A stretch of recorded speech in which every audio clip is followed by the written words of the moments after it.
One of the hardest things to realize is that the narcissist does this to keep you hooked. They keep you addicted to them. They keep you obsessing over them. But how do they do this? Like, how do they do this? If you're wondering why, I'm going to talk about this in the video.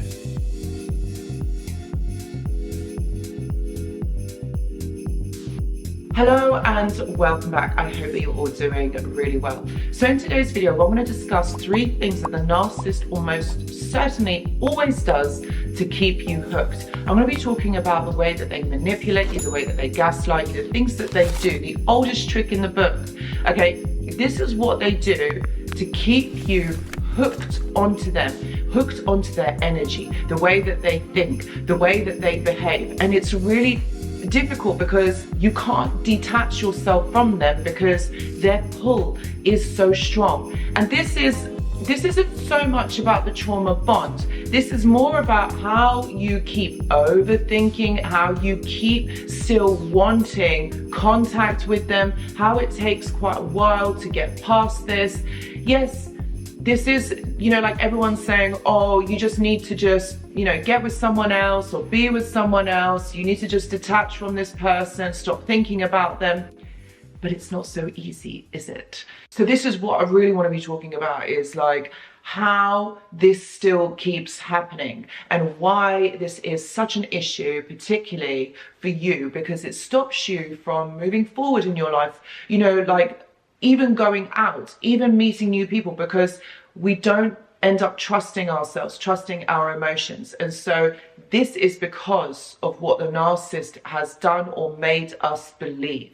So the first hook, all right, the first thing that they do, all right, is when you get into a relationship with the narcissist or when you get to know them, right at the beginning, they are this wonderful person. They are so kind. They are so lovely, and you feel like, I've never met someone like this. We really resonate with one another. We've got so many things in common. That's the main thing, like it's the things in common, and we're really vibing with one another. Like, this is really cool. Like, I've never met someone like this.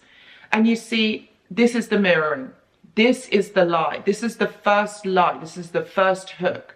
Okay. And if you think about it, again, this is the oldest trick in the book. This is a psychology hack. If you want someone to really like you, someone to be, on your side, someone to have your back, someone to be your fan, you've got to make sure that they like you. Okay? You can't be someone's friend, someone's lover, someone, someone where you can trust or let your guard down if you don't like them. So this is what they do. They make sure that they hook you in and that they pretend to be someone that they're not. They pretend to be a person that you would want them to be. So they know that by being so lovely, being the same as you, you are going to fall for them.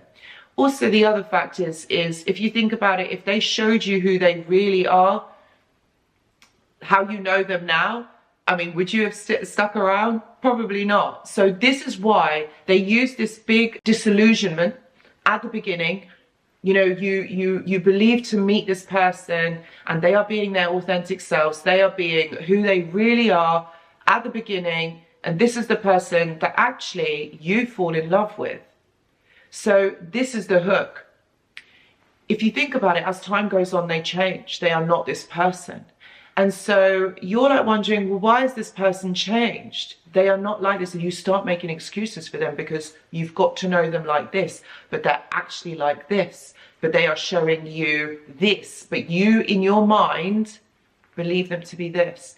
So this is why you end up staying longer. This is why you put up with what they are doing. This is why you make excuses, because in a way you can't believe that they are that person. And what happens also is you then try to be kind of like the enabler or the rescuer role, where you try to rescue them and try and help them so that they can come back to this place.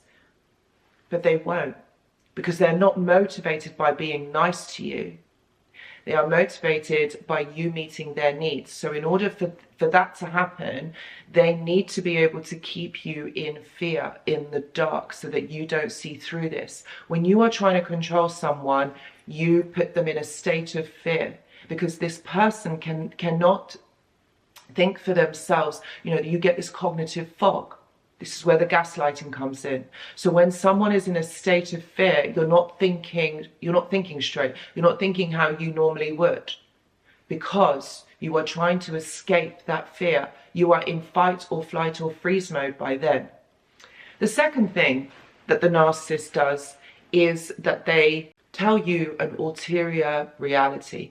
So what happens is, actually, they are telling you lies, things that don't exist, things that are not true.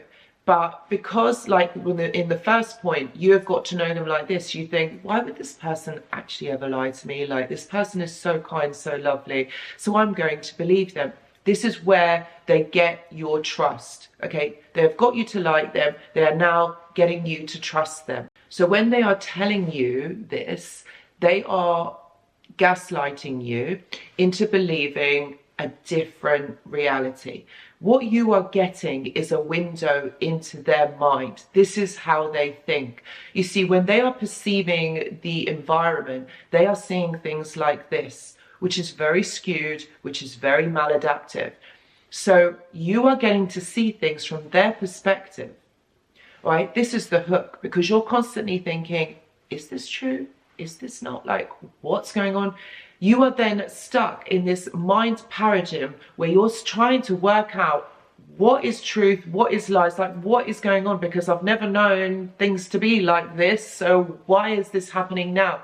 You then begin to distrust yourself. You don't trust who you are. You don't trust your thoughts. You don't trust your emotions. So this is the hook. This is what keeps you staying in this dynamic for longer than you should. And then the third thing that I would say that they keep you hooked is by promising you a future.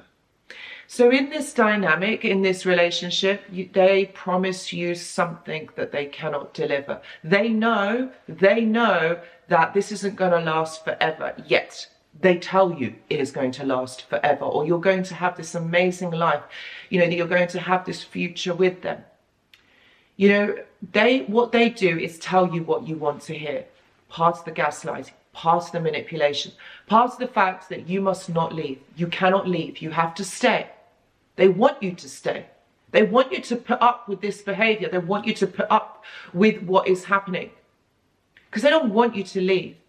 You know, they want you to give them the supply. They want you to give them attention, compassion, focus, all of these things that you give them. So they keep you hooked with lies. And particularly this one, where they promise you a fake future, one that they know is not going to happen. They know at some point you are going to see through the illusion. You're going to see through all of this. But they keep it going for as long as they can, because on some level they actually believe it themselves. Remember, they're really impulsive. Remember, they believe their own lies, because they see things as a skewed perspective. And so they think that at the time, if they tell you something nice, something what you want to hear, you're going to stay, and you're going to still be involved in this dynamic. But you see, my friends, you actually see through it. It's not that you end up staying with them for ages and ages, but you see through it. And that's the thing with these relationships. You know, they are meant to break you. They are not meant to last forever. They are meant to show you that actually you are the one that is important, and that you need to have stronger boundaries. You need to protect yourself. You need to be able to say no. You need to know that what you are thinking is absolutely right, that your intuition, your gut feeling was right all along. And so when these relationships happen, when they break down, you then evolve into something more. This is the journey. This isn't about just getting over this person and being upset because they've lied and they've manipulated you. Yeah, sure, that is upsetting. But the bigger picture is that you evolve. You become stronger, more resilient. The thing is, you were clever enough to see through it. This person thought that they could keep you in the dark and that you weren't going to know anything. No, that didn't happen, did it? Because you are here, you are recovering, you are getting stronger. They may use these manipulation tactics. And also, I was going to say, they don't necessarily have to be a narcissist, because you know what, if someone is manipulative and controlling, sure, they're toxic, but they're going to use these kind of tactics or these things to keep you hooked Why is it that someone has got to lie to you to keep you hooked in this relationship or in friendship or in this interaction? Why has someone got to do that?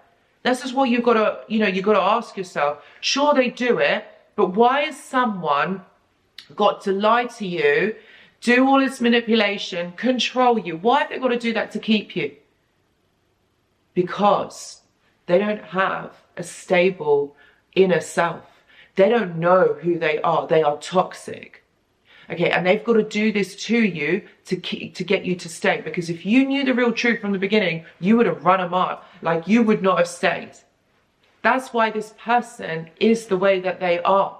Because they don't want to let you go. Why do you think they keep coming back? Why do you think they keep hoovering? Eventually they will, because I know a lot of you are saying like, no, mine hasn't. They will, they do this. And this is why this is an on and off relationship all the time. And you're thinking to yourself, well, what's going on? Why can't I just, have a relationship like everybody else where they stay and it's okay. And we don't have to have these long periods of silent treatment. And this person doesn't have to manipulate me. Because, my friends, they get you to believe the lie. It all starts with the fake them at the beginning of this relationship or when you first meet them. That's what happens. That's what they are doing. And isn't that sad that someone has got to do that to keep you? If you are someone who is going through this, please know that I do offer one-to-one consultations. If you want to talk through it, if you just want to understand this a little bit better, please see the description box below. I also offer a mentorship and a journal club. And if you're interested in joining, please see the description box below. This is a great resource to work alongside any other therapy or counseling that you are already receiving. I also have a Discord server, which is absolutely free for you to join. And it's connecting with like-minded individuals. And there's always someone there, like it's 24/7, like there's always someone there because there are people all over the world. And if you're interested in joining and getting extra support, please see the description box below. Guys, thank you so much for watching, and I will see you in the next video. Goodbye.